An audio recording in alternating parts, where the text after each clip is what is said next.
It's exciting. You've signed into your Google account and you're ready to get started with Google Classroom. You'll see on my screen that I have a math class that I've set up before. The first time you log in, obviously, you won't have any classes, and that's fine. It's really easy to set up. You start by clicking on this plus sign, and you get the option join a class or create a class. You are going to create class. I'm getting this message because I'm currently signed in as with a personal account. You wouldn't get that if you were signed in with your G Suite account. So I'm just going to click this sign to get it off so that you don't have to keep looking at it. And I'm going to create a class. I am going to create a reading class. If I wanted to, I could add a section, but I'm not going to because I only teach one section of reading. And then I would say create.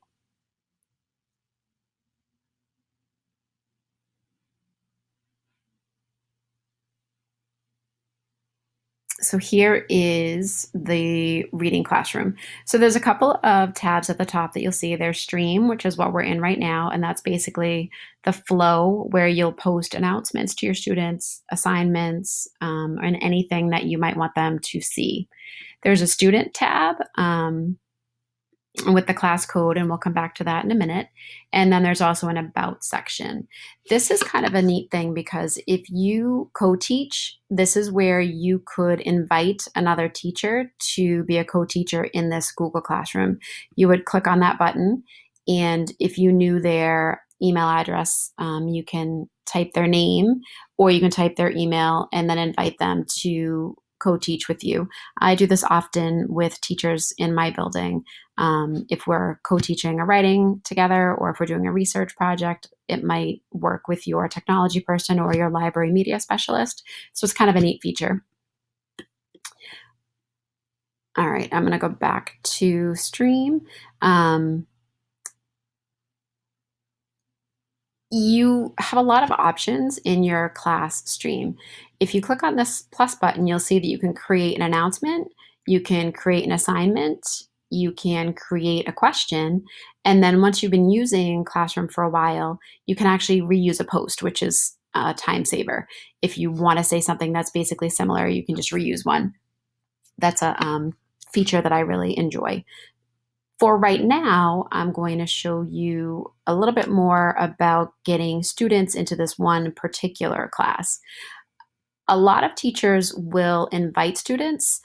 Personally, I think it's just easier to take your class code, which is located right here, and display it somewhere in your classroom. And the students would follow the same process as you, using their login information. When they are back on your screen where they first log in, they would click the plus button, they would choose join class, and then they'd copy down the code that you would give them and they would click join and they would automatically be in your class. I think that saves a lot of time than having to have you as the teacher invite students to be in your classroom. So that's basically how you add a class. So again, if you want to add another one, click create class. And I have to get rid of this message again. And I might add science. So I teach fifth grade and I teach all subject areas.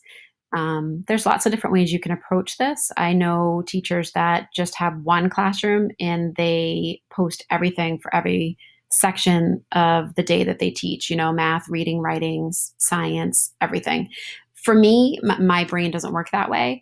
I like to be organized and have a class, a separate Google Classroom for each subject area that I teach.